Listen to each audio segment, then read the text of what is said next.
ఉపయోగించినప్పుడు పుష్పము దేనికి సంకేతంగా పూజ చేస్తామంటే ఈశ్వరుడు మనకి చెవులిచ్చినందుకు ఆయనకి మనం చెప్పేటటువంటి కృతజ్ఞతకి సాధనంగా దేన్ని వాడతామంటే పువ్వు వాడతాం. దీపం కన్నిచ్చాడు కాబట్టి కృతజ్ఞతగా దీపం పెడతాం.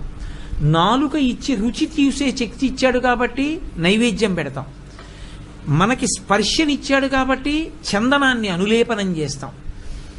పంచేంద్రియములు ఒక్కొక్క దానికి ఒక్కొక్క శక్తి ఉంటుంది. మనకి వాసన చూసే అధికారం ఇచ్చాడు, ముక్కుతో ధూపం వేస్తాం. చెవులు ఇచ్చాడు, ఎన్ని ఉపకారాలు పొందుతున్నావు నువ్వు. చెవితో ఒక ఉపకారం కాదు, వీణ వింటున్నప్పుడు అబ్బా ఎంత మధురమైన ధను అంటాం. కోయిల పాట వింటే బా ఎంత మధురమైన పాట అంటాం.